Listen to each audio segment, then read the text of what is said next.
pointed nose cone at the very top of the vehicle is the payload fairing, and it's composed of two halves made up of carbon composite material that come together to protect the payloads until we're in the vacuum of space. We'll be attempting to retrieve the fairing halves once again with our recovery ship, Bob. Both halves of the fairing flying today are flight proven, with one side flying for the 20th time and the other for the 12th time. And there you can see on your screen the Blue Ghost lunar lander there, integrated to Falcon 9 second stage in preparation for launch. And you can't see it, but there is a second payload in the photo, iSpace's lander Resilience, which we'll talk about a little bit more later on in the show. Now, Resilience is encapsulated in the payload canister, which is just under Blue Ghost. This is to protect Resilience from the spacecraft above it during launch. Now, when the rocket launches, the canister takes the launch load of the Firefly spacecraft and their payload adapter and transfers it to the rocket structure. Now it continues to be a smooth countdown. Weather is holding steady, and we're looking good for an on-time liftoff. So while we wait, let's check back in with Daryl and Ray. All right, Jesse, and our hearts go out to everyone at SpaceX who's been impacted by the wildfires in California, and everyone who's working this mission today and pulling it off. Despite those challenges, we greatly appreciate it. All right, joining me now is Firefly CEO Jason Kim. He's here to talk this mission and what lies ahead for the aerospace company. Jason, you've got decades of experience in the aerospace industry, but you've only been with Firefly for a little more than half a year. How's it been going for you so far, leading this company? Well, it's funny you say that. I actually was a customer of Firefly on the Space Force's Victus Nox mission we launched a 24-hour notice mission back in September of 2023. So I got to know the team members. I was just really impressed with everybody at Firefly. It's a very bold team. It's a can-do spirit, and very exceptional in terms of engineering, rocket engines, carbon composites. I can just go down the list. Right. Very impressive in terms of what the company can do, as you say, but Firefly does have the opportunity here to be the first company to soft land on the moon. What gives you, as CEO, confidence that your team's ready to pull that off? Well, I've been through many different high-stakes critical mission operations campaign. It starts with a great launch, so we've got a really reliable, great partner for the launch. But once we separate it, it's all on Firefly, and we've got a great design. It's a great design with margins built in, good parts selection from a great supply chain, and we're very vertically integrated as well. And then I would say that each subsystem is qualified with many hours. The whole lunar lander is qualified. We did the environmental test at JPL, so our hearts and minds go out to everyone in Los Angeles and at JPL. And then, it's down to the people. I would say that each subsystem is qualified with many hours. The whole lunar lander is qualified. We did the environmental test at JPL, so our hearts and minds go out to everyone in Los Angeles and at JPL. And then, it's down to the people. Our Fireflies, they've rehearsed for many, many hours. They've done dozens of simulations. Our team is back in Cedar Park. They're ready to go. They've been training really hard under Ray's leadership, and they have trust and confidence in each other. And at the end of the day, it's the people that are going to make this successful. And there's an added component to this that I'm wondering if you can share with us. You shared this in a press conference recently, that you talked to the two companies that preceded you in attempts in going to the moon, Astrobotic and Intuitive Machines.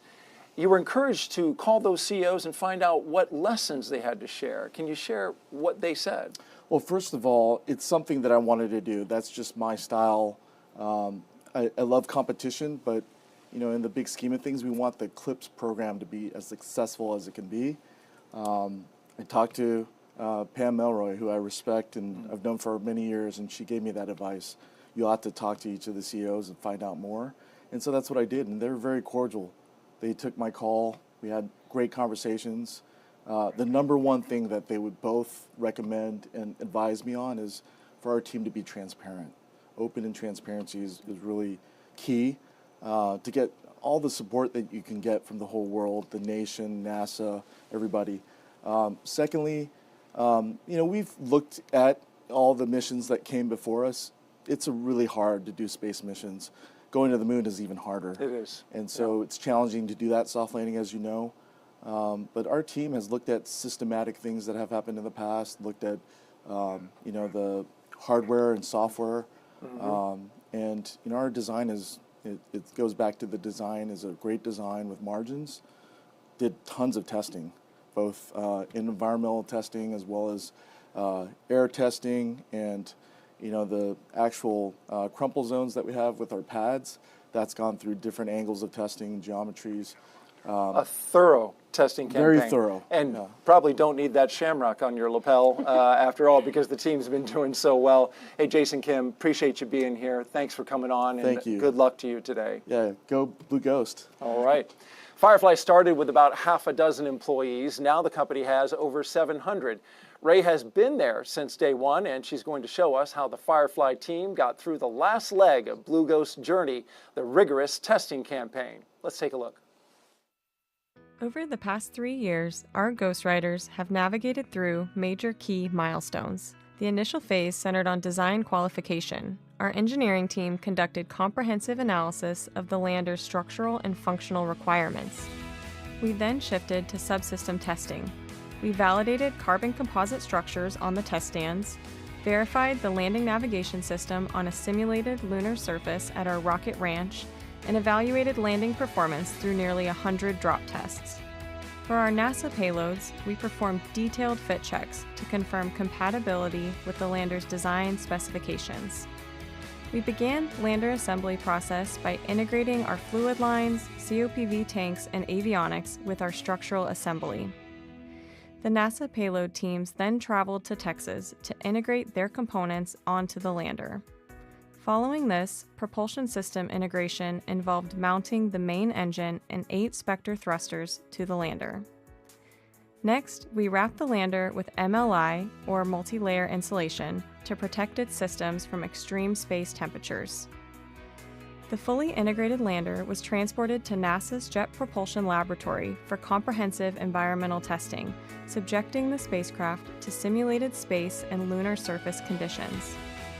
Simultaneously, we began mission operations training, conducting over a dozen mission simulations from our Mission Operations Center in Cedar Park, Texas. These exercises allowed our team to practice operational scenarios and refine mission protocols for game day. Upon returning from JPL, we performed final subsystem checkouts and inspections of the lander, verifying all lander systems and configurations were ready for flight. Finally, we shipped the lander to the Cape, preparing for its ultimate journey that begins today. Once the Blue Ghost lander gets to the moon, there are 10 instruments on board that will play a key role in navigating and studying the lunar surface. Joining us now is Mike Selby, who is the mission manager for 2 of the payloads, LMS and Lister. So let's start it off with LMS. That stands for Lunar Instrument, well, actually Lister. Lunar Instrumentation for Subsurface Thermal Exploration with Rapidity.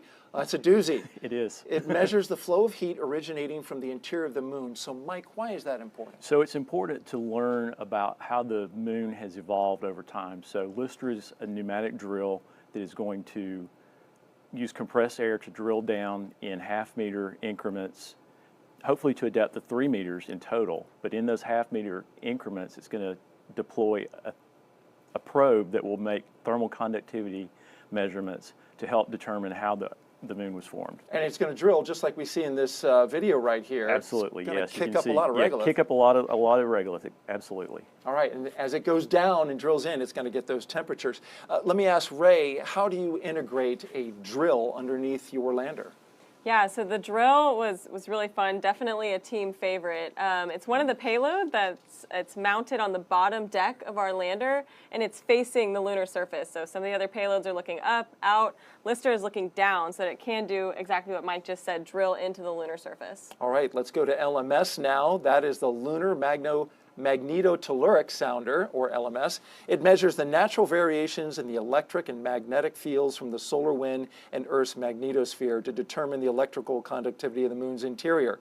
All right, well, so we're looking at it now. Yes, and so what you can see there are the remote electrodes that are basically an electrode with wire around it, and they're going to be ejected 4 of those from the lander on 90-degree increments. And so the opposing pairs will operate kind of like a voltmeter, making those electrical measurements of the moon. Right. And there's 4 of them, it looks like. They look like they're about the size of a pickleball. That would be correct, yes. Or softball. Yeah, if you don't and they'll get be the deployed pickleball. hopefully about 60 feet out from the lander. That's amazing. So Ray, if these things got to kick out from the lander, how did you coordinate where they were going to go? Yeah, so we talk about these 10 payloads. There's 28 different components, and this is a great example of that. So these probes are mounted on the edge, and as he mentioned, they'll shoot off the side of the lander, and then there's also a mast on the top deck that will shoot up. So there's going to be communication from the probes on the lunar surface up to that mast. So it's very interesting. A complex arrangement, but we're going to get some exciting data from it. Absolutely. Mike Selby, thank you so much for coming and joining us today. Thank you. And good luck. All right, for explaining those NASA payloads, we appreciate that. We're going to go back now and check in with the rocket with Jesse Anderson live at SpaceX in Hawthorne, California. Jesse. Thanks, Daryl. And that was so cool to see how interesting that NASA payload is going to be. Very excited to see, what data we can gather from that. SpaceX is part of the Artemis campaign, which includes clips that will further lunar exploration with NASA. At our headquarters in Starbase, Texas, we're continuing to rapidly build and test Starship, which will enable us to send large amounts of cargo and crew to the moon, Mars, and beyond. 2024 was a huge year for Starship, and 2025 is going to be even bigger. We've completed 6 test flights so far, and 4 of which were last year. And we're looking to dramatically increase the number of launches of Starship this year with tons of exciting firsts coming, like in-space propellant transfer and our first attempt to catch the upper stage of Starship. Starship had some absolutely mind-blowing moments in 2024, most notably the first booster catch, which saw the Super Heavy booster return to the launch tower to be caught out of mid-air on the chopsticks, a major milestone to the path of full reusability. These flight tests are critical for iterating towards a fully operational vehicle because the more we fly, the faster we learn. Development and manufacturing of Starship takes place at Starbase, one of the world's first commercial spaceports designed for orbital missions. Many new buildings and facilities, including the new launch tower and the 1 million square foot Star Factory designed with the goal of producing hundreds of ships a year, were built at Starbase in 2024. Complete. There's tons of work still to be done as Starbase continues to grow and transform into the gateway to Mars. And in addition to all of that, construction is underway at Cape Canaveral's Launch Complex 39A, where an additional Starship launch tower will be coming online. There's so much to look forward to in this era of space exploration, and we couldn't be more proud of our work with NASA to help humanity go beyond low Earth orbit again. But back to today's mission, let's learn more about payload, iSpace's Resilience lander. For its second mission to the moon, iSpace aims to achieve a soft landing on the lunar surface, deploy its proprietary micro rover named Tenacious, explore the moon's surface, and collect samples. Now, during the journey to the moon, the lander will conduct a lunar flyby, the first by a commercial lunar lander. And after its 4 to 5 month journey, Resilience will set down in the Mare Frigoris, where it will explore the lunar surface. Resilience is part of the Hakuto R lunar exploration program, which represents iSpace's first 2 lunar missions. Resilience is carrying 6 payloads, including Tenacious, the first lunar rover completely designed, manufactured, and assembled in Europe. And if successfully deployed, it could be the first commercial rover to explore the surface of the moon. For a bit more on Resilience, we have a few words from iSpace.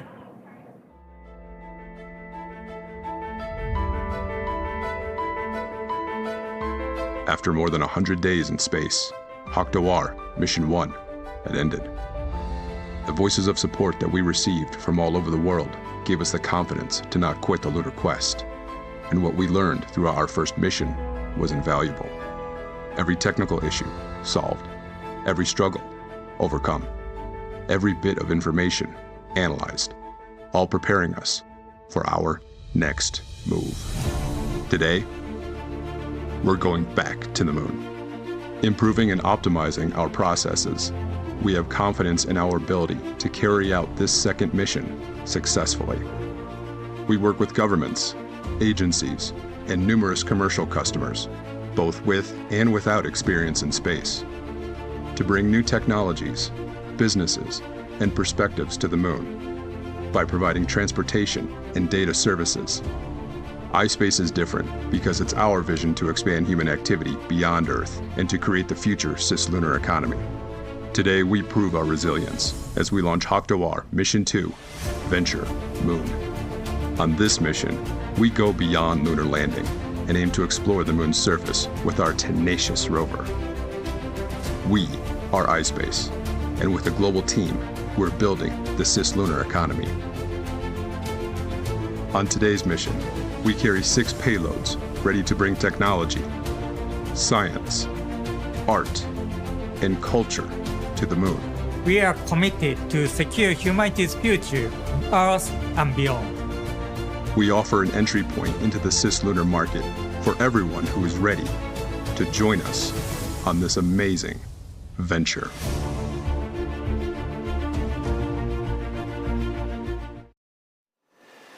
For the first time in more than 50 years, astronauts, including the first woman and person of color, will travel to the moon as part of NASA's Artemis program. Preparations for Artemis 2 are underway, and we have more on that in the Moon Minute.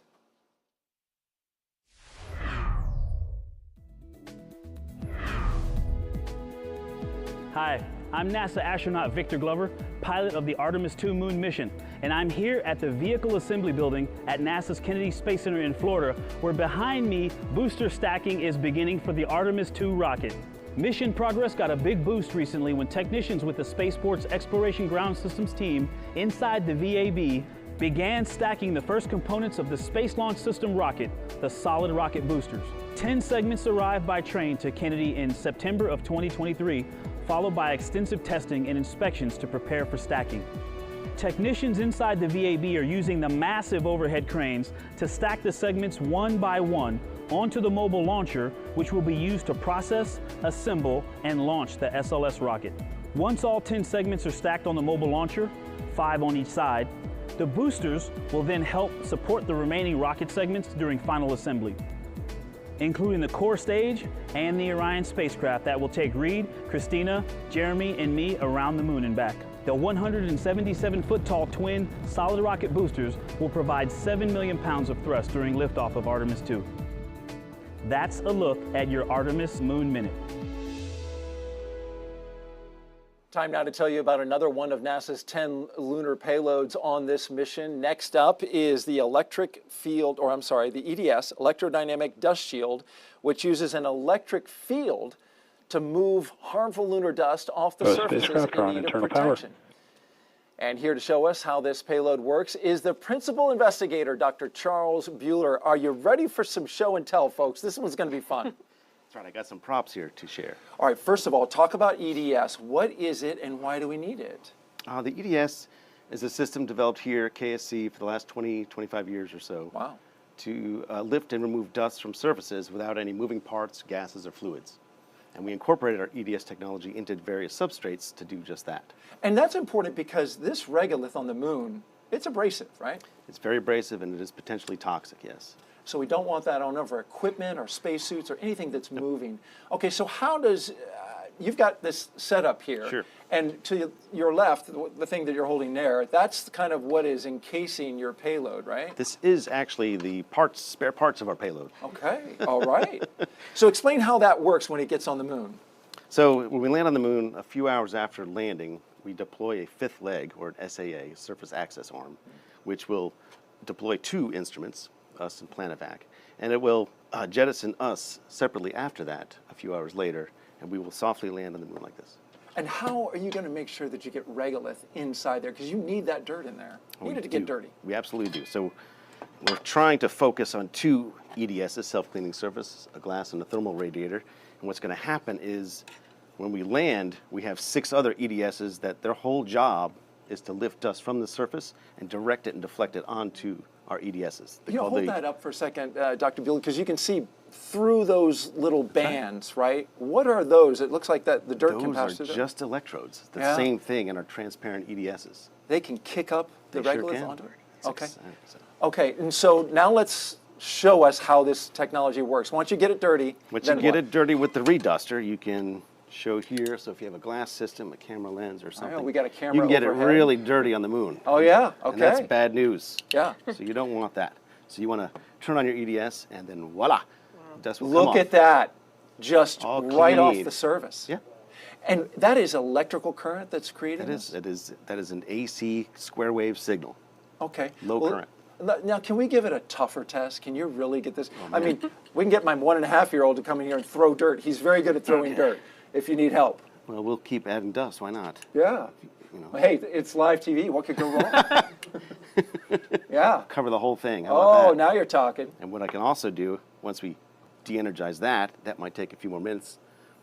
It doesn't take too much longer. So if We can talk that's about harmful regolith, literally nothing moving, no moving parts, no gases, and it's just coming off the surface, pretty cool. and it still continues to work it right off. Yep.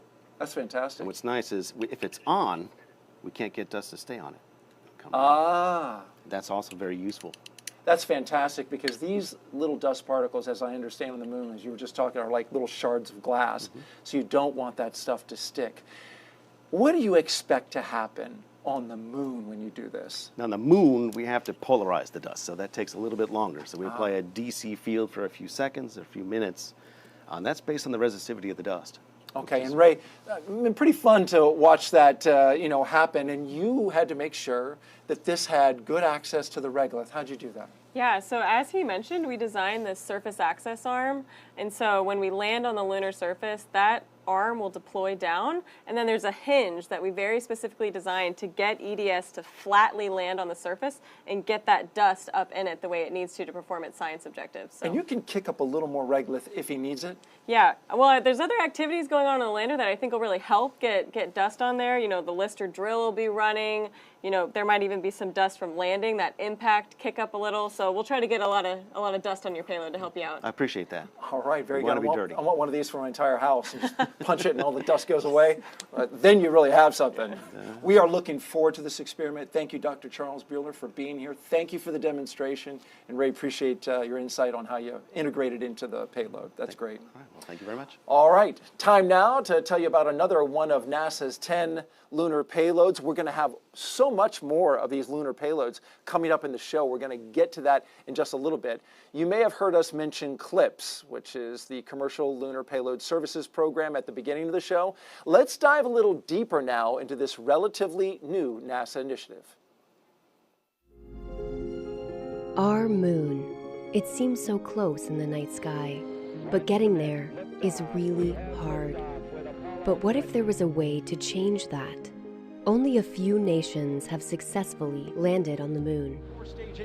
As NASA sends astronauts back to the lunar surface, this time to stay, we will need to send science and technology instruments ahead of time to lay the foundation for human exploration. To make this happen, NASA is helping establish a commercial lunar economy. For the first time ever, there will be commercial delivery services to the moon. We are enabling American companies to send our payloads to the lunar surface for us. These delivery services will expand our capabilities for exploration, radically increasing the amount of science we can achieve. This high-risk, high-reward initiative will invest in and leverage the entrepreneurial spirit of American innovation to launch a commercial lunar marketplace, advancing technology and exploration for all of us. With this never-before-seen streamlined access to the moon, we will be able to make novel measurements and develop technologies that scientists have long wanted to do on the lunar surface.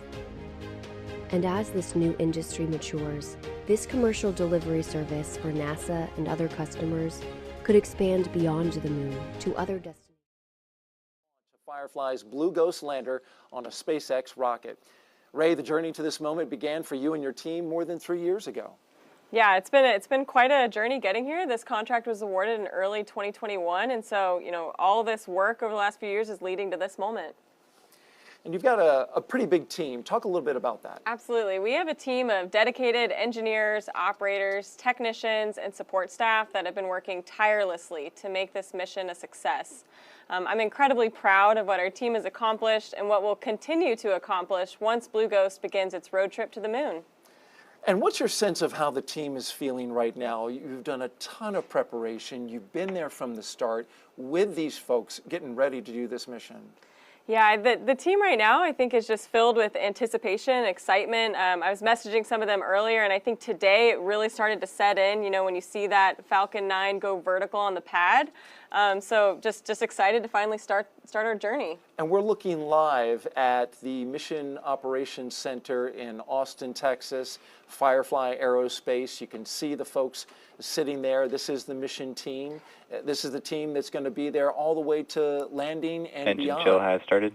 Absolutely. So you can see all of them kind of sitting there. They're getting prepped. They're getting their consoles set up.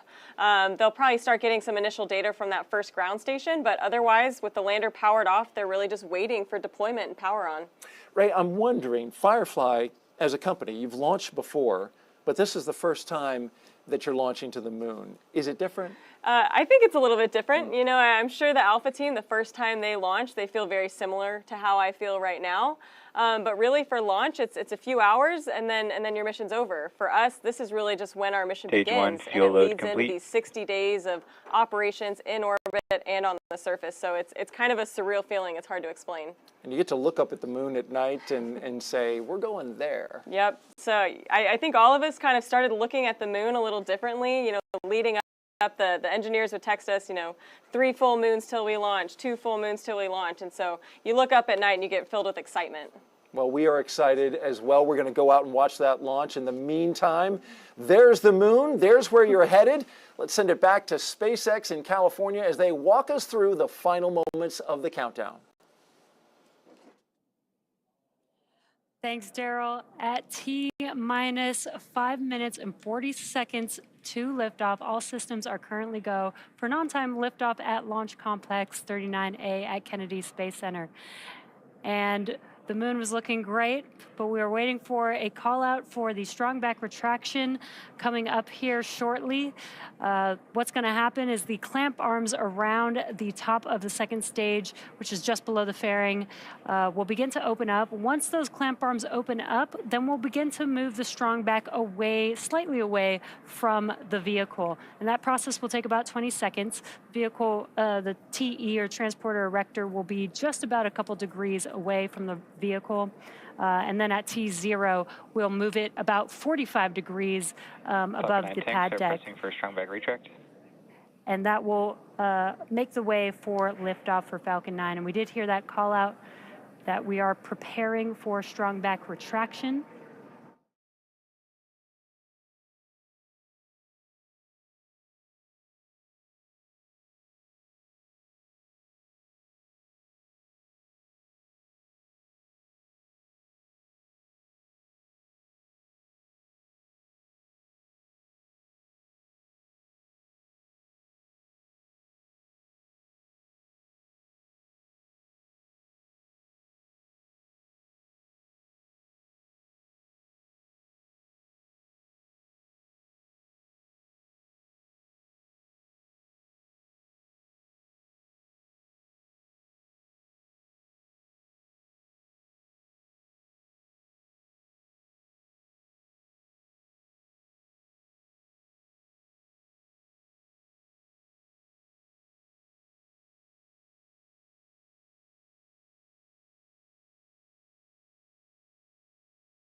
T-minus 3 minute mark.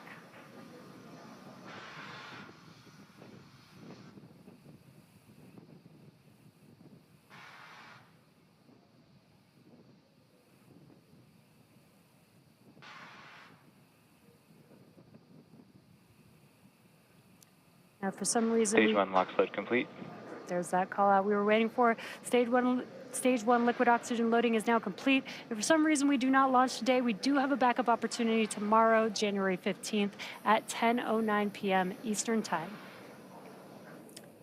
Currently, weather is green and the range is ready to support a T0 of 10:09 p.m. Eastern Time. And the landers continue to be healthy, and the Falcon 9 team is tracking no issues on the vehicle. Next coming up will be at T-minus 2 minutes. We should hear the call out for propellant Stage loading. 2 LOX load complete. Right on time. That is stage 2 LOX load complete. That means propellant loading is now fully complete on Falcon 9. The vehicle is now fully loaded with 1 million pounds of kerosene fuel and liquid oxygen.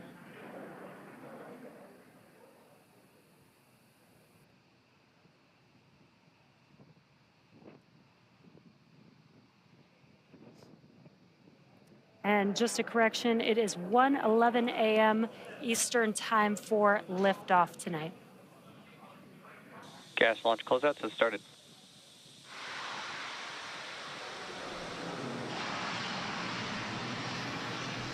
Now that the propellant loading is complete, we should begin to see venting coming from the transporter erector.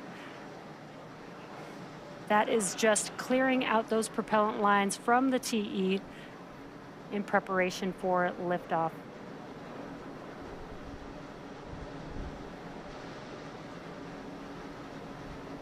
Falcon 9 is in startup. Good call out. This means that the Falcon vehicle's internal flight computers have taken over the launch countdown.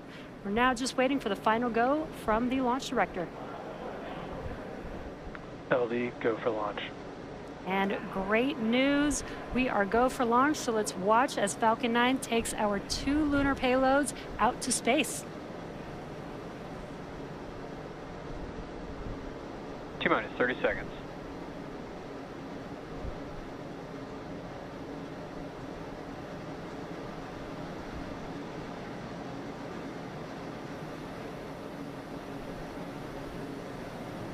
T-minus 15. 10, 9, 8, 7, 6, 5, 4, 3, 2, 1. Ignition. And liftoff. Go Firefly, go iSpace, go Falcon.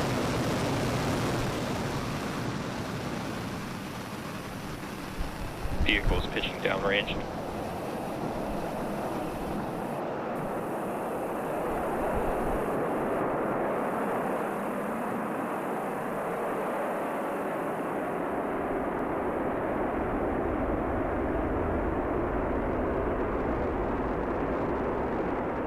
T plus 30 seconds into launch, Falcon 9 has successfully lifted off from Launch Complex 39A at Kennedy Space Center. Now the vehicle is going vertically, but it will begin to move horizontally. We're going to gimbal those. Falcon 9 power and telemetry are nominal. We're going to gimbal those engines. We're still going up, but now Engine air pressure is nominal. Now we Vehicle will is supersonic. be moving horizontally, and that helps the vehicle get into orbit and avoid being pulled back down to Earth. And we are coming up on max Q. This is the largest structural load that the vehicle will see during ascent. Max Q. There's that call out. We've passed through max Q. And we do have a few events coming up in quick succession. That'll be MECO, stage separation, and SES-1. MECO is main engine cutoff, and that's where we will shut down all 9 of those M1D engines that you see there burning bright on your screen. That prepares the vehicle for stage separation. That's when the first and second stages separate from each other, and the first stage will begin to make its way back down to Earth, while the second stage carries the payloads and continues with its journey with SES-1, or second stage engine start 1. And that's where we will ignite the MVAC engine on the second stage. And shortly afterwards, we will have SECO, where the vehicle will coast. So we are coming up on those 3 events that I just mentioned, MECO, stage separation, and SES-1 in just about 20 seconds from now.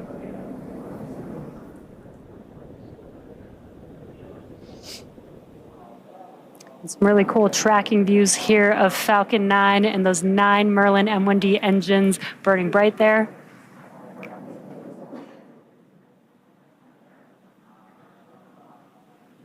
Miko, stage separation confirmed.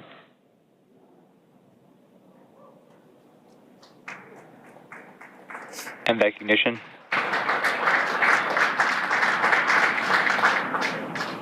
And great views. We watched as we shut down those 9 Merlin M1D engines, stage separation, and now you can see there on your screen that MVAC engine has ignited, again carrying the 2 lunar landers aboard Falcon 9's second stage. And there on your left-hand screen, you can see that the first stage is deploying its grid fins. Those hypersonic grid fins will help guide the vehicle back down to Earth.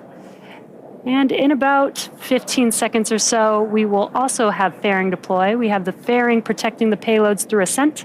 But once we're in the vacuum of space, we no longer need that protection, so we will jettison those fairing halves.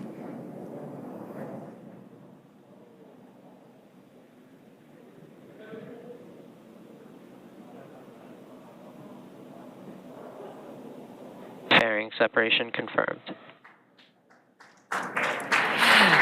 And a really cool view of the payloads encapsulated in those fairing halves, the fairing halves deploying. We will once again attempt to retrieve these fairing halves once they make their way back down to Earth.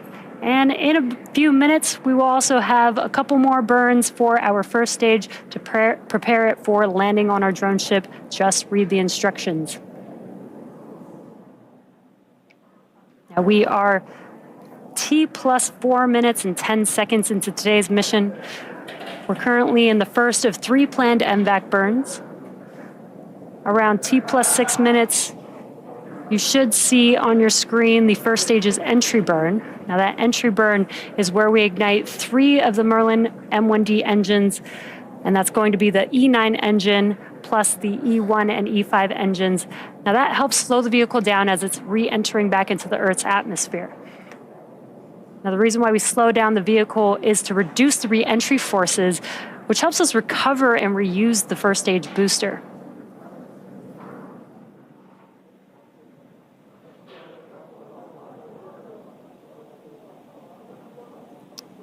So far, everything is looking nominal. Stage 2 still carrying our lunar payload and on a nominal trajectory.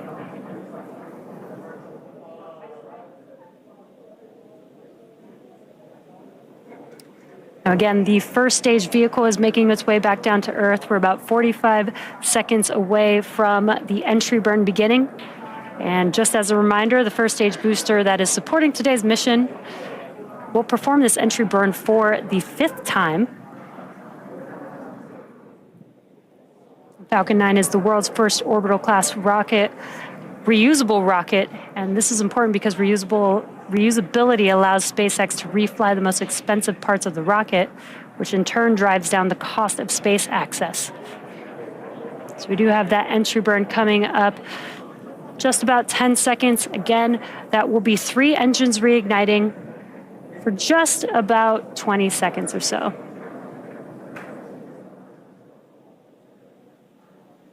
Stage 1 entry burn startup. Stage 1 FTS is saved. There's that call out, and on your left-hand screen, you can see that those engines have ignited.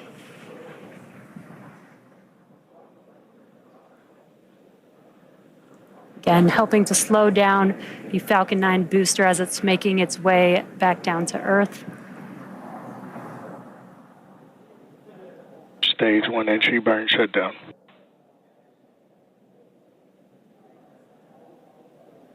And there we heard the call out as well. As you can see that the engines have shut down. That concludes the entry burn for the Falcon booster. Coming up next in about 1 minute will be SECO. That is second stage engine cutoff. And that'll basically be where we shut down that MVAC engine and allow the second stage to coast with the payloads. Stage 2 is in terminal guidance. As the vehicle is making its way towards its targeted drop-off or orbit for each of the lunar landers. And just shortly after we have SECO, we'll also have the landing burn startup on the booster. So we will have a couple events happening back to back. Stage 2 FTS is saved. Stage 1 transonic. For the landing burn, we reignite the center E9 engine. And again, that slows the vehicle down just in time to touch down for landing. And we have SECO 1 coming up, as well as the landing burn in just a few seconds.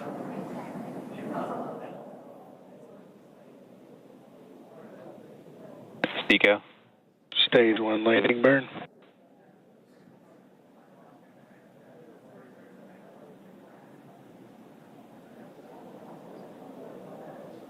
Nominal orbit insertion. Cool view of first stage, touching down for landing. Landing leg deployed. Stage 1 landing confirmed. And there you can see on your screen, the Falcon has landed on Just Read the Instructions. That marks SpaceX's 398th recovery of an orbital class rocket, and that includes first stage landings for Falcon 9 and Falcon Heavy. Now we're just waiting for confirmation of good orbit.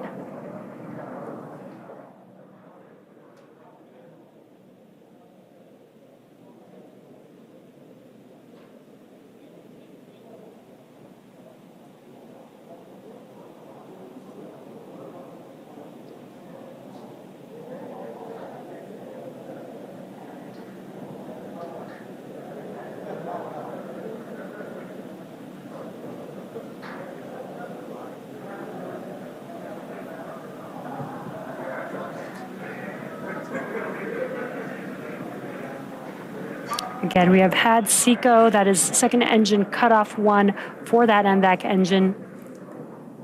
And we are just waiting to confirm good orbital insertion.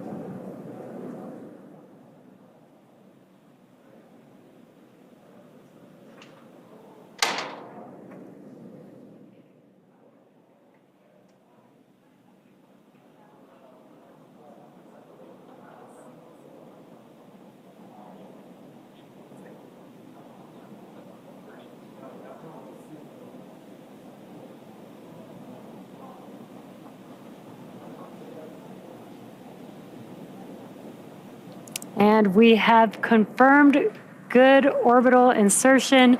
Now the mission isn't over just yet. Coming up next, we have the second burn of our MVAC engine, or SES-2, on board the second stage around T plus 58 minutes. And then that'll be followed by payload deploy. So until then, we're gonna send it back over to you, Daryl, at KSC. All right, thank you very much. If you're just joining us, we are just into the mission here, T plus 10 minutes and 30 seconds into the flight of the Falcon 9 with the Blue Ghost riding aboard. And it was, as you can just hear, a nominal orbital insertion. Great news. We just witnessed it live right here from the Space Coast at Kennedy Space Center. And on board are 10 NASA payloads headed towards our moon. We have Ray Allensworth, who is here, the spacecraft program director. You and I were just out there watching it live, outdoors, just 3 miles away. How'd that feel? I can't stop giggling. No, I mean, it's one thing to watch a rocket go. It's another thing to know that your payload's on the top of it. Right. So it was incredible. It was perfect. I heard you say, "Bye, honey." Kind of wave goodbye. Yeah. When you work so long on something like that, I can just only imagine how that felt for you. Thank you for trying to put it into words. Now, looking ahead a little bit, we're going to have a burn, a second stage engine burn that's going to help complete its trip to get you where you need to be around the Earth and into that orbital insertion. And then we're going to deploy at 1 hour and 5 minutes. So we're looking at about 55 minutes from now. And there's a lot more work to do. So make sure you stay with us. We are on top of it here with our team, watching it in the sky and tracking it along its path. And we're also going to nail that acquisition of signal right after it separates. So we're going to be expecting that about 6 minutes after launch vehicle separation. That will be an amazing moment, and you'll want to see Blue Ghost separate in near real time from the second stage of the rocket because it's a phenomenal view. All right, we're continuing to track, and if everything goes as planned, in 45 days, the Blue Ghost lander will land at Mare Crisium, a large, dark basaltic plain in the northern hemisphere of our moon. The location is near the Sea of Tranquility, the landing site for Apollo 11. It's also near Taurus Littrow, the Apollo 17 landing site. Ray, NASA chose Mare Crisium as the landing site for a good reason. Absolutely. The landing site was chosen by NASA because it supports the goals of our 10 NASA payloads that will gather critical data about the moon's regolith, geophysical characteristics, and the interaction of the solar wind and the Earth's magnetic field. The landing site also allows us to capture the lunar sunset after Firefly operates for a full lunar day, which is about equivalent to 14 Earth days. We'll be studying a unique phenomenon seen by Eugene Cernan during his final steps on Apollo 17, where he observed a horizon glow as the lunar dust levitated on the surface. On your screen is a sketch Cernan made of the event. Firefly is set to capture this phenomenon during the lunar dusk conditions and further prove what Eugene saw as the last astronaut to walk on the moon. And you can see on your screen a live shot right now of the moon. This actually was recorded just a few minutes ago, but this is what it looked like outside when we were looking up. Such a beautiful shot, and big thanks to our camera crew for grabbing that. And if you look closely, you can see where Blue Ghost is heading, that landing site. It's in the 12 o'clock position. Correct me if I'm wrong. No, absolutely, right there. And there it is, right at the top of your screen, that basaltic plain, that basin there. And what a beautiful shot. Blue Ghost is on its way. With us now, the Associate Administrator of NASA's Science Mission Directorate, Nikki Fox.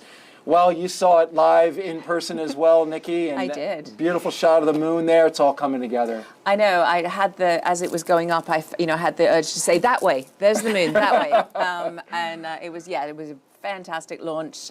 Something really special about an instantaneous launch as well. You know, that countdown goes and it's going to happen. It's got to be right at that moment. Yeah, so a beautiful sight. Congratulations, Ray. You must be I know exactly how excited you are right now. It's amazing. I'm taking in all the moons now. I did. I mooned out for you guys today. You sure did. I did, yes. Oh, yes. It looks lovely. Well, let's talk a little bit of science now. How was the science and the tech on board this particular mission inspired by NASA's Apollo 11 mission? Yeah, I mean, we learn, the great thing about NASA and about NASA science is we learn with every single mission that we do. And so, of course, we learned so much about the experiences of our astronauts on the moon. And, you mentioned before that the regolith is a big challenge. It's very sticky and it's very tacky and it kind of sticks to everything. And so we actually have a couple of experiments on there. One is going to sort of look at just how tacky that dust is. It's going to look at different surfaces and see how much that regolith sticks to it. And then we have another one that's a super cool demonstration that's going to try and see if you can shake the dust off. Mm-hmm. It's the EDS instrument, and it's going to put sort of electric currents through, so it's not moving parts, it's not actually shaking it, just to see if you can displace the regolith. And so actually the instrument cleans itself as well. So it's very, very friendly. And so we're going to look at how we can improve the conditions for the Artemis astronauts. Yes, and we had a wonderful demonstration of the EDS principal investigator showed us how exactly how that dust is going to shake off. Can't wait to see what happens on the moon. Yes. Why are we sending robotic missions first before we send human missions to the moon? I mean, we want to send as much science to the moon as possible. It's such a great place for us to go. It allows us to just learn more and more about the conditions on the moon, about the geophysical conditions, about the solar wind interaction with the moon. We can't wait to get the science up on the moon. That's why we're such fans of the CLIPS program. It's like a geological sort of preserved record of what this ancient solar wind is like. You just need to go down a little bit into the regolith, and that's the preserved sort of surface interactions. And of course, it allows us to think about what we want our astronauts to focus on. They will be able to bring back the samples from the moon for us to be able to study, and so to be able to kind of help focus on which samples, what do we want for them to bring back. This is all stuff that we can do with these kind of advanced sorties that we're doing with the CLIPS program. Advanced sorties. Well, I like that. That sounds good. And in this plane, and briefly, it's a basaltic plain. There's a volcanic feature nearby. Yep. Tell me what the relevance of that is, Mons Luttrell, and why you're interested in that. Well, I think Ray just kind of nailed it. I mean, it's a great place for us to go. It's a region that we think the astronauts will be interested. It's a really great place. Loads of interesting features. The actual area was caused by an impact from an asteroid. It flooded that area full of that lava. It's a very dark lava, very similar to what we have on Earth. It tells us about how the moon was formed, how the early solar system was formed as things were bombarding the moon. So it's just a really scientifically interesting place to go. And Ray, you appreciate that there's no big rocks, hopefully, in that area, right? Yeah, we're gonna avoid the rocks. Our software is gonna help us identify the safest place to land, and like you said, avoid those hazards. All right, very good.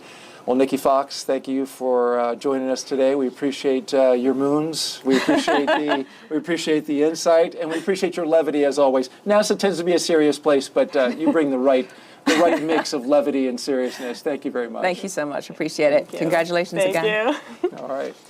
Well, it's difficult work to get to the moon. We haven't successfully done it in more than 50 years, but that's going to change. The CLIPS initiative is changing that. Let's take a look.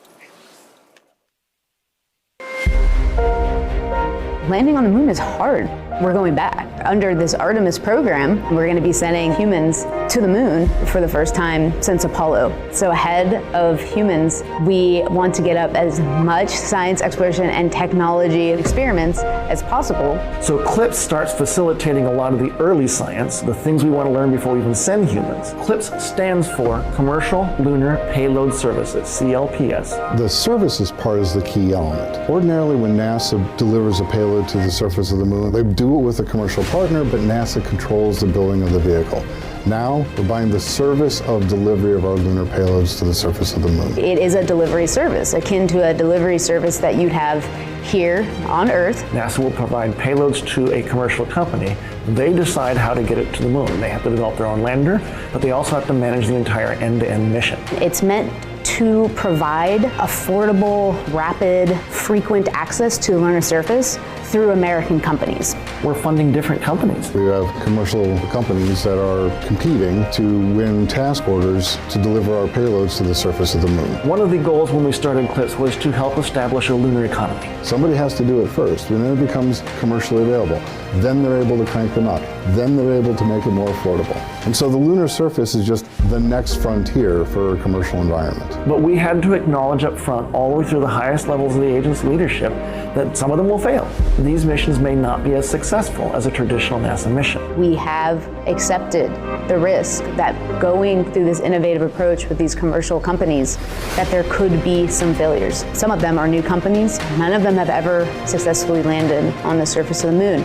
So they're going to learn lessons. We need to give our vendors the opportunity to learn. And so that'll help ultimately buy down our risk as these companies learn, okay, what does it take to actually build up the lunar lander, integrate payloads, get to the lunar surface and land safely? They've been able to demonstrate that they have very, very good technical depth and the ability to design and execute missions. We're willing to take more shots on goal. And we aren't risking human lives. And in the big picture, if we're flying missions at 1/10 of the cost of a NASA mission and we fail 2 of them, we still get 8 missions for that same price. Even with 1 or 2 or 3 failures, this is still a very economical proposition. It's a risk posture which is more risk tolerant than NASA is accustomed to.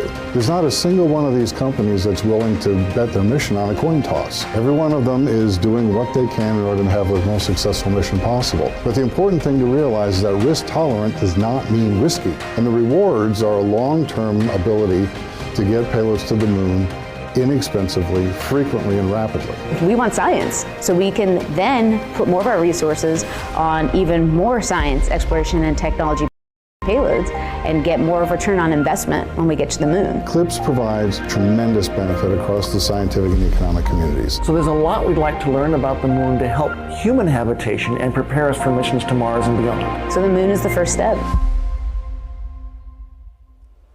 All right, we've been going through each of the 10 payloads throughout the show, and now we've got a doozy. 5 of the payloads right now, and that's half of the ones going up to the moon. Joining us now is Dennis Harris, mission manager for those NASA payloads, and appreciate you being here. It's good to be here. Let's start now with the Lunar Planet Vac, or LPV, which collects samples of lunar regolith from the surface. This is really interesting. I mean, the name kind of suggests exactly how it works. Planet Vac. It's like a vacuum. Yeah. They carry up their own compressed gas, blow down on the regolith, collect it, and then put it in a canister. And this is a tech demo, so the canister in the future can be used to return the samples to Earth, or it can be used to send to any instruments on the spacecraft for in situ measurements during the mission. Yeah, if we wanted to bring it back, we could. Correct. And there you see it, Ray, as it's mounted there underneath the Blue Ghost. Tell me how you had to account for this thing, which is touching the regolith. Absolutely. So this payload, obviously they're a vacuum. They really needed to be in situ, touching the regolith. So it's on the bottom of that surface access arm that we talked about earlier that's also carrying EDS. And so when we land on that lunar surface, that surface access will go down, and their sample collection head is right at the end. So it'll press down into the lunar surface and then collect dust onto a sample sorter that we placed on the top deck. So it's another payload with multiple components that we placed kind of strategically to help them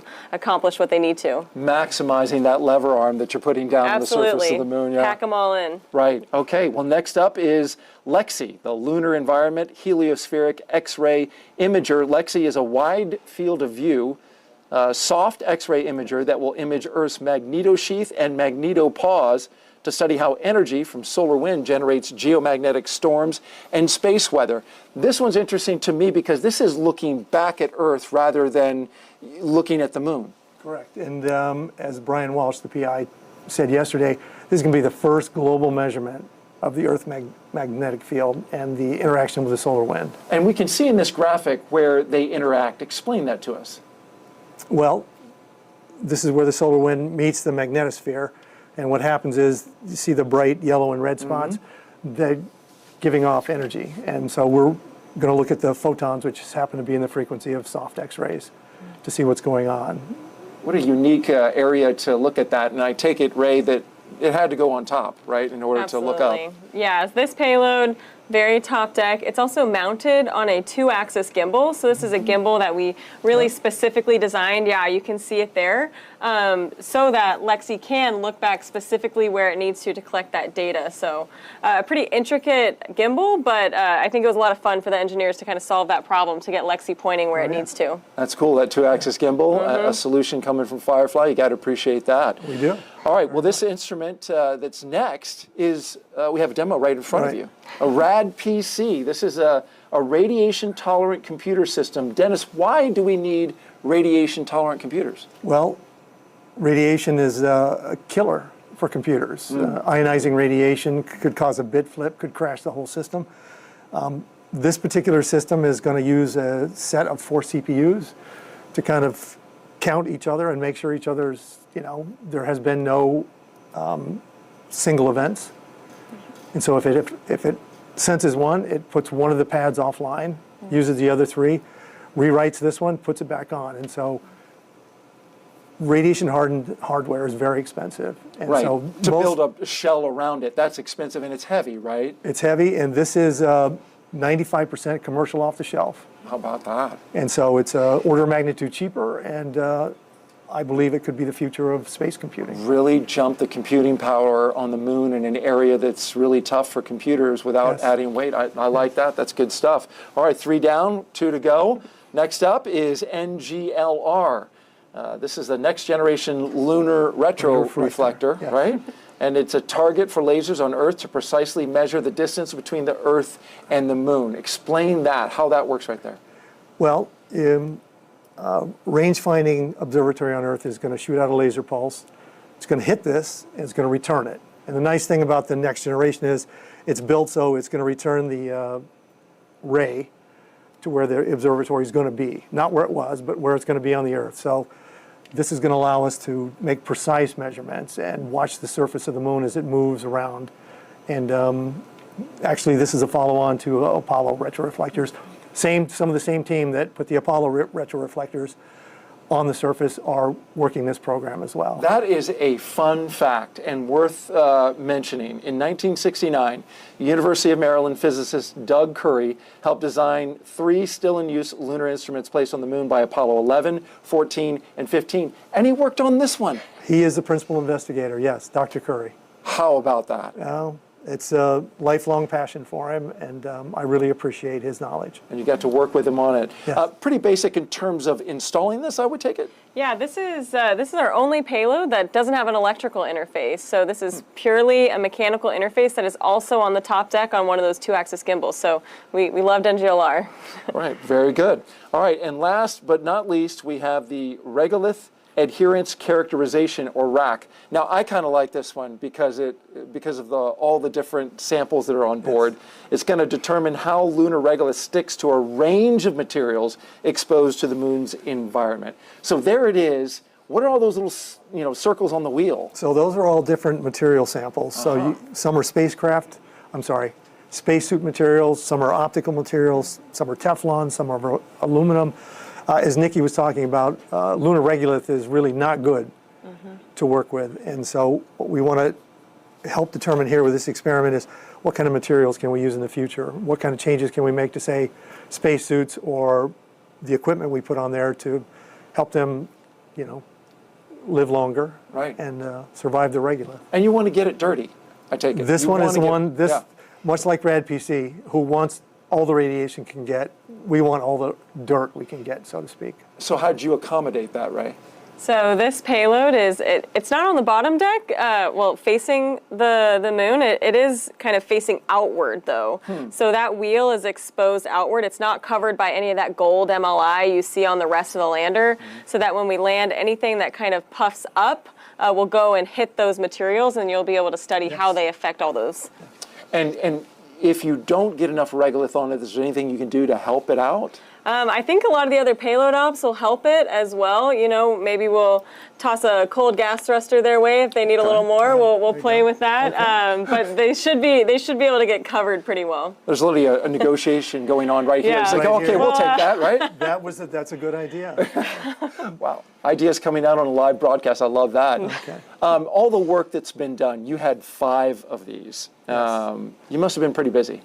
I was. It's very challenging, but it's a new paradigm. And these are low cost, more risk tolerant. And the teams that worked on them have worked hard for the last 4, 5, 6 years.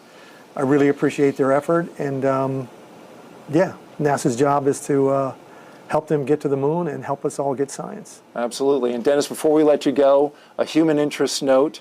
You told me that you invited your mother, 90 years old, to come watch this launch as something to mark off her bucket list. Absolutely. It just happened. How did that go? Oh, she loved it.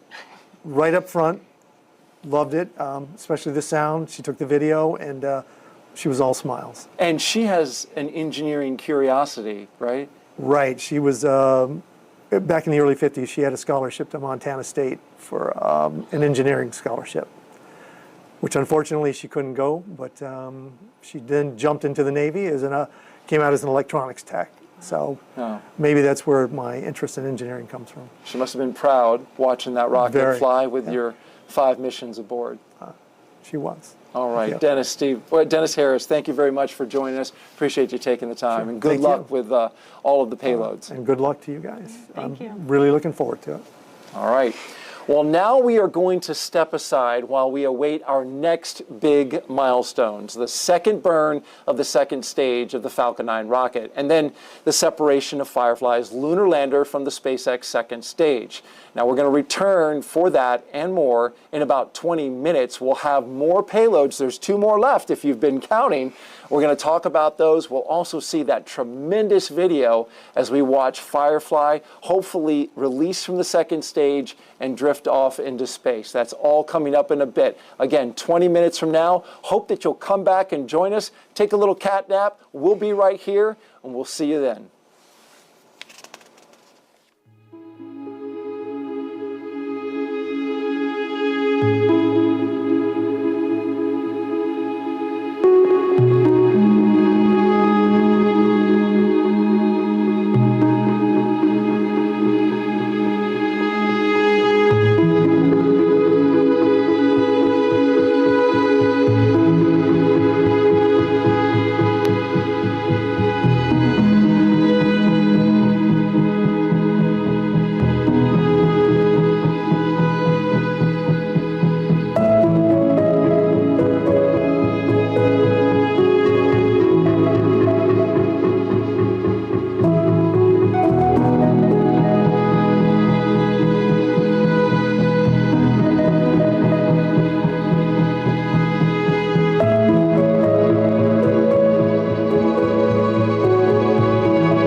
And welcome back to the Kennedy Space Center, where we are currently awaiting the second burn of the second stage of the Falcon 9 rocket, and then separation of Firefly's Blue Ghost lander from that second stage rocket.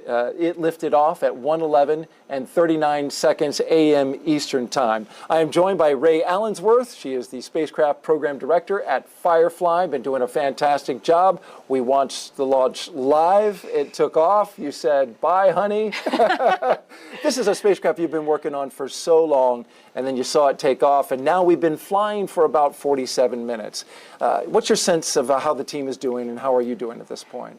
My heart rate's come down a little bit. It's definitely very special to see it go. I think the team now, especially that team back in Texas, really this is where they're locking in. So, you know, we're about to go into payload deployment.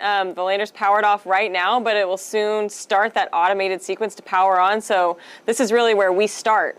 So just a lot of anticipation building. A shot on your screen now of that team that you're talking about from just outside Austin, Texas, the Firefly Aerospace Mission Operations Center. And the team is all there and, as you say, focused on the next steps. The company is, of course, based in Texas. They developed and built the lunar lander that is carrying, among other things, 10 NASA payloads. And if everything goes as planned, in 45 days, that Blue Ghost lander, which is uncrewed, there are no people on board this is purely a robotic mission. If everything goes as planned, it's going to land on Mare Crisium in the northern hemisphere of our moon. It's an area that, of course, NASA wants to study and was chosen specifically for that reason.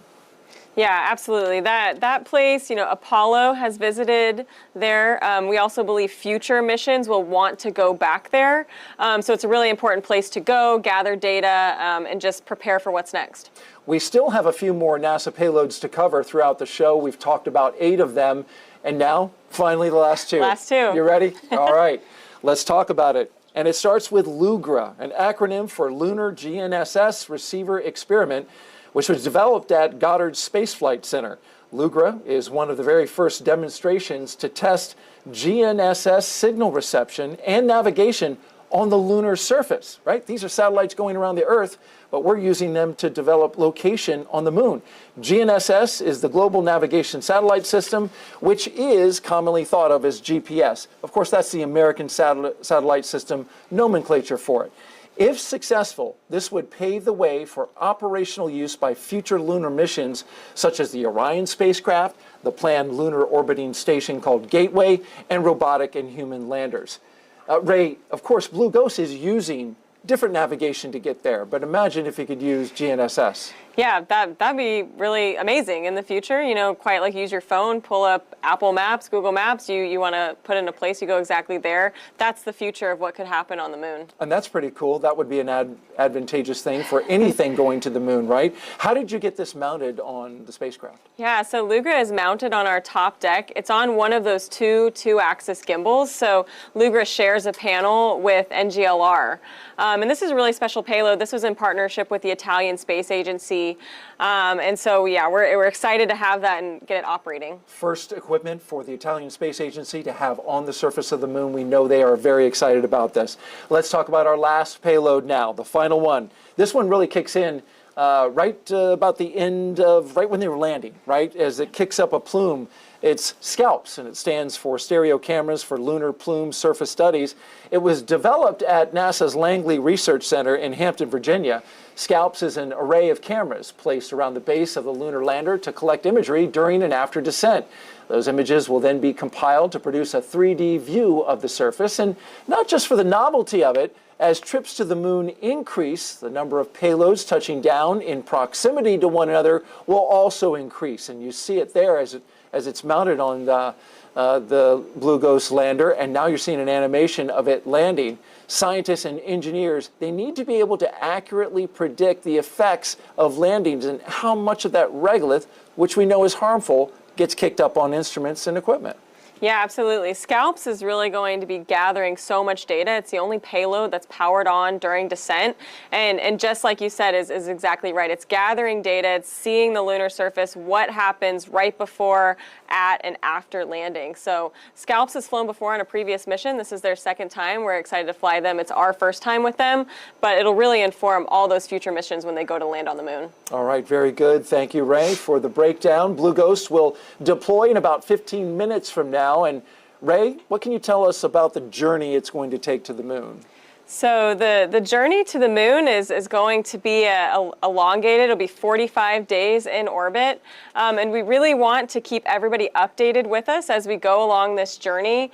So we'll be doing daily updates on our mission page and our X channel. We'll also be doing weekly updates. And so these will be updates coming from the Mission Operations Center.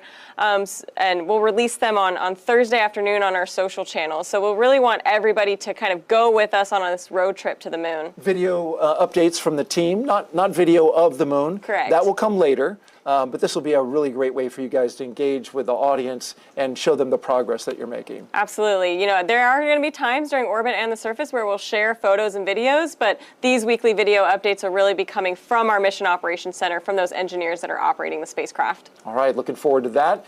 Spacecraft separation will be just the beginning for Blue Ghost. Here's more on what we can expect on Blue Ghost's mission to the moon.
Joining us now to talk about NASA's reaction to the progress Firefly Aerospace has made so far in the Blue Ghost mission is NASA Deputy Administrator Pam Melroy, former NASA astronaut as well. Thank you so much for being here. Well, you were here for the launch. You watched a beautiful launch. Your reaction? Wow. Well, I think it's easy to forget at a moment like this how much work goes into, how many things have to go just exactly right. So I'm excited. My congratulations to Firefly, to SpaceX, to the NASA team, everybody who played a part in this, including the people who put the instruments on it as well. There's a lot of work to do yet, but it is just amazing to achieve this, and it was such a gorgeous launch. Right. I mean, beautiful. You had the moon up there, nearly full. It was waning gibbous, Yes. 97%. Yes. Want to make sure we get that right. But yeah, and then you could see it. It was such clear conditions. Yeah, and I think what's interesting is I've seen so many launches that were going to the space station, and they disappear quickly. They're going up the East Coast, and they're gone. And so the trajectory is just so noticeably different. You're like, oh yeah, this one's going somewhere else. It's really exciting. It seemed louder than normal because I've seen a lot of launches like you, and it was powerful as well. Well, I want to ask you about a couple of things. There's a lot of hard work ahead. Of course, Firefly Aerospace, as Ray has been telling us throughout the broadcast, it's got some some challenges, right? They've got to land on the moon, which is not easy, and that's the nature of this program. So what would you say as part of the leadership here at NASA to the Firefly team about the work they have ahead? Yeah, well, this is a great moment, but I think what we all know is that you can celebrate a moment and then you have to move on. There's a lot of work ahead, as you pointed out. This is incredibly hard. And I think my message to the Firefly team is congratulations for getting where you are, but keep your eye on the ball because you got a lot of work going. But I think one of the other important messages is we do this as a team. This is a team sport. And so the collaboration within the Firefly team, but also with your partners is really important. NASA has your back. We know that we're all doing things for the first time. So we just have to work together to solve any problems that come, and then we'll be successful together. Great words. I know that you must appreciate hearing that. Yeah, no, I think the team back home really appreciates that. I think they know that, we're all one team, but it's another thing to hear it, especially in this moment. Because like you said, really their job is beginning now. And, we have to refocus and start our mission. All right. Thank you very much, Deputy Administrator Pam Melroy, for being here. You are with the outgoing administration. Your time at NASA, we really appreciate your leadership here and all that you've done and coming to these launches and being a part of these launch broadcasts. Thank you very much. Thank you, Daryl. It's a great way to go out. Absolutely. Thank you, Pam. All right. Well, let's go now to SpaceX in Hawthorne, California, where Jesse Anderson is live as we await that second burn. Jesse. Thanks, Daryl. We are actually currently, as you can see on your screen, in that second burn, SES-2, here right now. This burn is a very short burn. And we've got live views of the NVAC engine there ignited on your screen, again carrying the 2 lunar payloads on Falcon 9 second stage. This burn will last just over a minute long.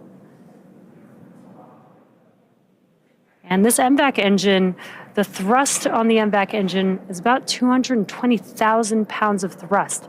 So even though this burn is only a minute long, it provides a lot of thrust for the vehicle to carry those payloads to its targeted drop-off orbit. Again, this is the second of 3 burns that were in for the MVAC engine for this mission today. We are coming up on the nominal orbit insertion. Perfect timing. We have the conclusion that is SECO-2 of that MVAC engine burn, and we also heard that call out for a confirmation of good orbit. So it looks like we are on track for the first payload separation in just a few minutes from now.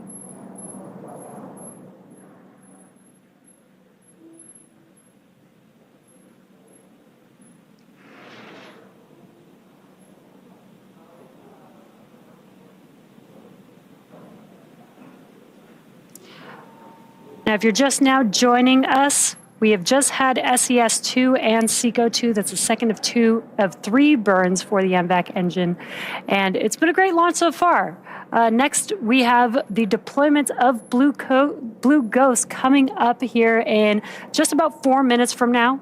And once deployed into a lunar transfer orbit, the Blue Ghost lander will begin its approximate 45-day journey to the moon, where it will land on the Mare Crisium for NASA's payloads to perform numerous science and technology demonstrations, including lunar subsurface drilling, sample collection, and X-ray imaging of Earth's magnetic field to advance research for human missions on the moon and provide insights into how space weather impacts the planet.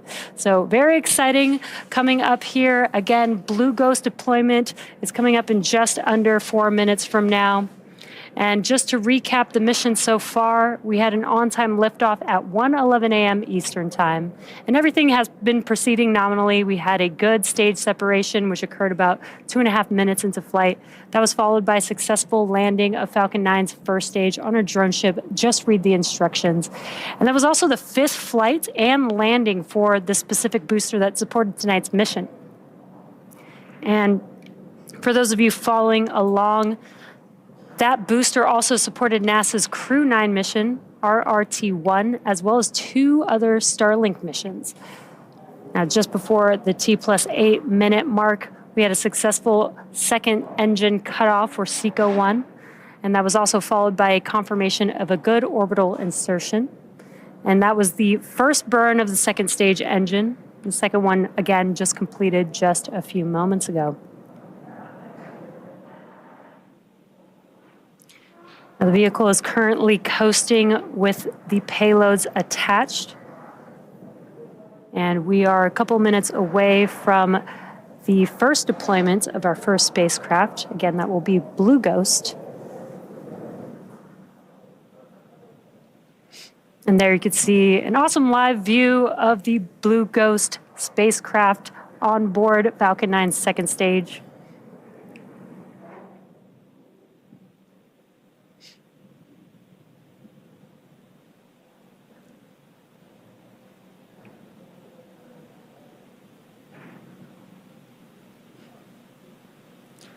And we're just about 2.5 minutes from deploy of Blue Ghost. And this is a cool view. We do have the canister just below that spacecraft protecting iSpace's payload there. So we do have 2 payloads on board. But again, the next milestone coming up is that separation of Firefly's Blue Ghost lunar lander.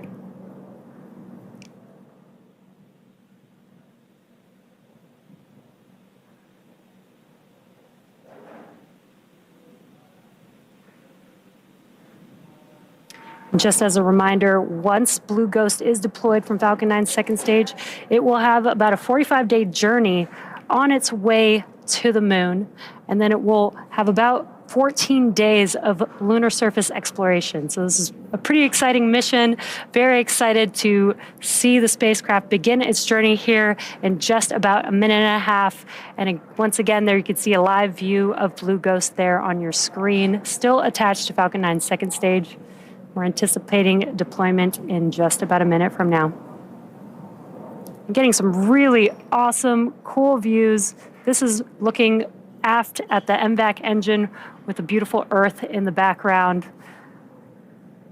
These lunar missions are really cool because the Falcon 9 vehicle gets to get really far away from Earth, and we get these awesome Earth views.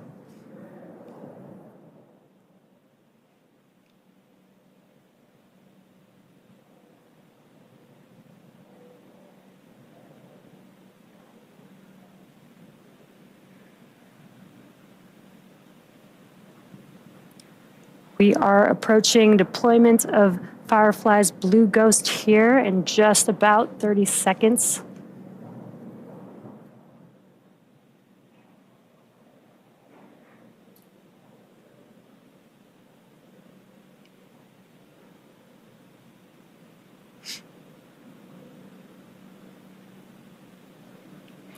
And with these live views that you're seeing here, we should be able to get a really good view of deployment here coming up in about 10 seconds or so.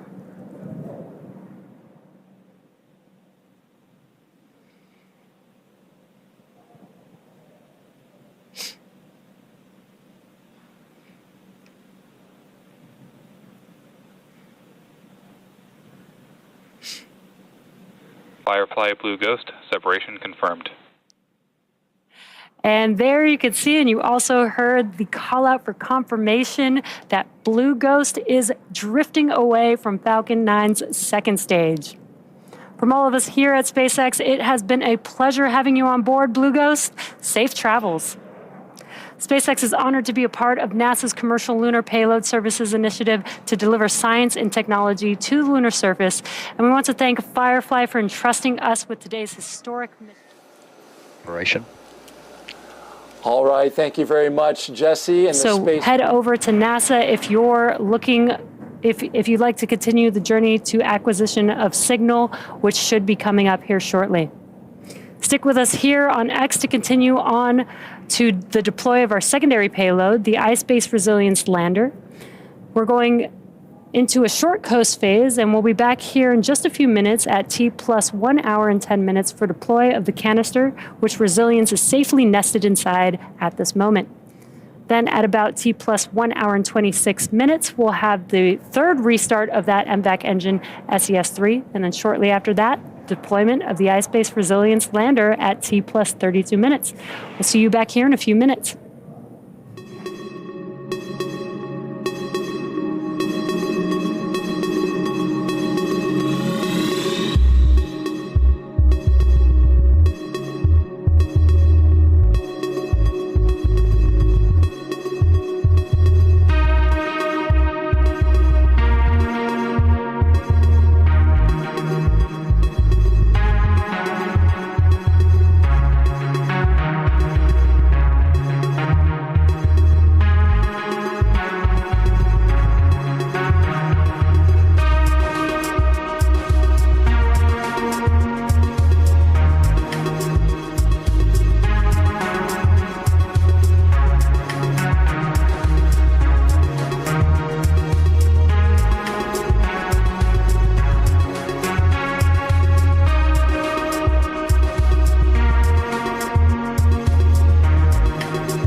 Welcome back. If you're just now joining us, Falcon 9's second stage is preparing to deploy the iSpace Resilience lunar lander. Now, before we can do that, we must jettison the payload canister, which is currently encapsulating the Resilience spacecraft. Now, this canister was needed to protect Resilience from Blue Ghost, which was previously sitting above it during launch. And it also took the launch load of the Firefly spacecraft and transferred it to the rocket structure. Now, canister deploy should be coming up here in just about 10 seconds or so from now.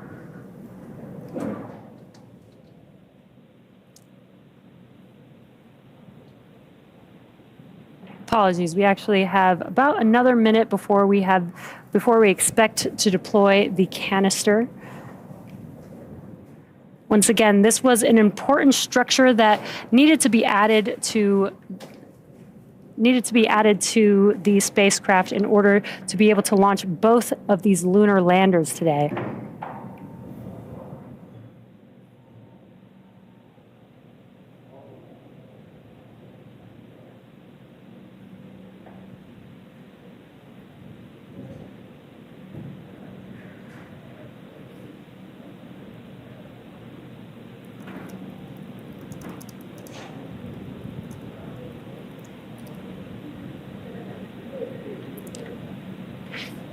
We're about 10 seconds away from canister deploy.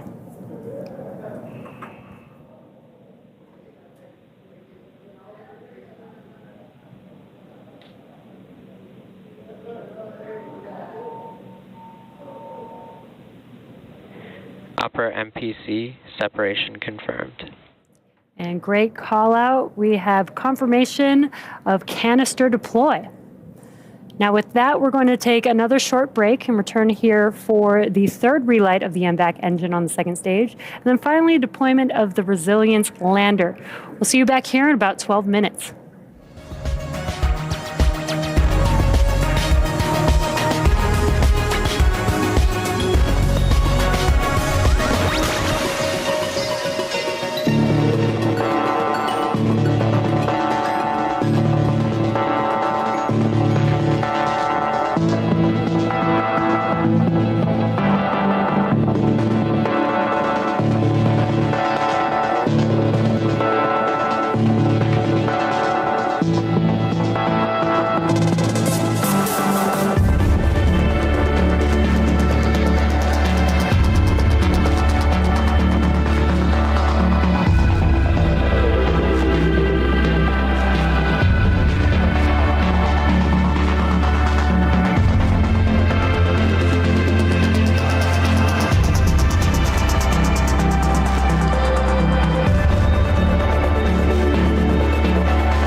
Welcome back to the live webcast as we prepare to deploy iSpace's Resilience Lunar Lander.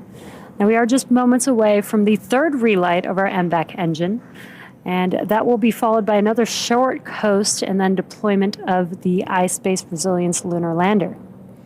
Now, this burn coming up is going to be a very quick burn. It's just going to be about 1 second long. And then it will be followed by SECO 3, that is second stage engine cutoff. And we're just about 30 seconds away from that burn. And in the meantime, we do have some live views there. This is looking aft at our MVAC engine. And this is just a 1 second burn. It might not look like much when we do have SES 3, but it will be quick and just enough, exactly what we'll need to get the payload to its targeted drop-off orbit.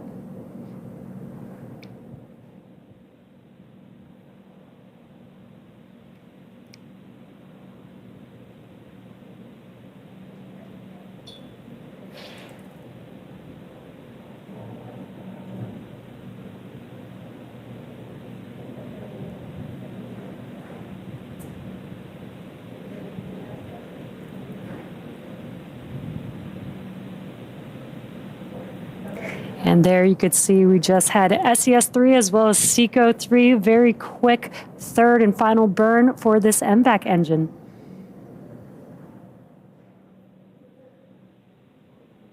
And we are just waiting confirmation of good orbital insertion.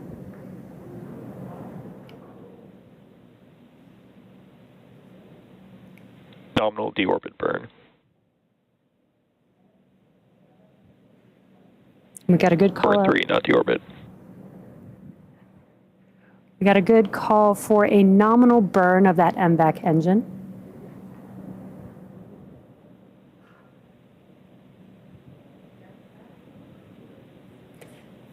And with that, it looks like we are on track for payload separation in just a few minutes. We'll see you back here at T plus 1 hour and 31 minutes.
Thanks for joining us for our last portion of the mission today. We are just moments away from deployment of the iSpace Resilience Lunar Lander, which is expected to happen at about T plus 1 hour and 32 minutes, so just under 2 minutes from now.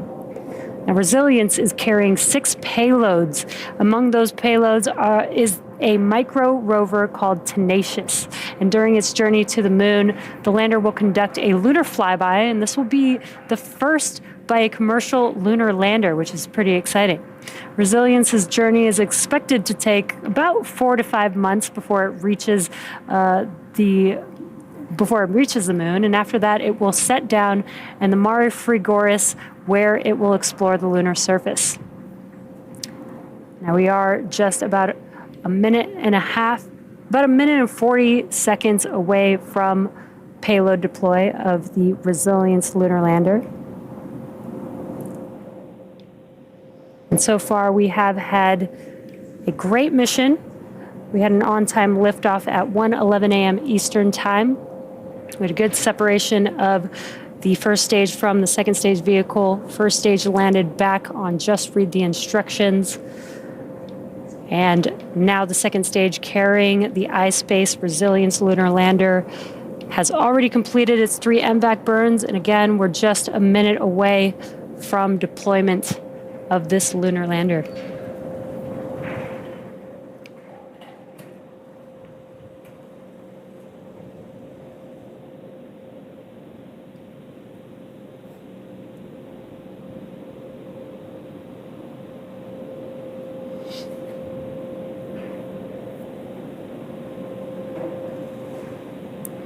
If you're just now joining us, we're just under 40 seconds from payload deploy of the iSpace Resilience lunar lander. We do have some live views there. This is looking forward, where the payload will be deployed.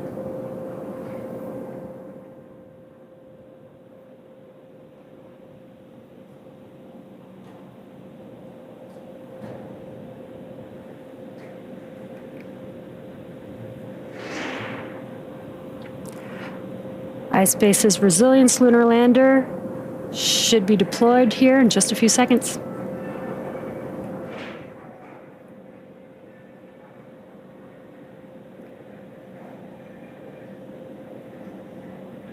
iSpace Resilience, separation confirmed. And there it goes. You can see Resilience slowly moving away from Falcon 9's second stage as it begins its journey to the moon. And that brings our coverage of today's mission to a close. We'd like to thank our customers Firefly and iSpace for their trust in us. We'd also like to thank the Eastern Range and the FAA for their ongoing support of our missions. This was our 8th launch of 2025, and we're gearing up for another busy year of Falcon launches and Starship flight tests. Check SpaceX.com/launches and follow us at SpaceX on X for updates. Until next time, have a great night.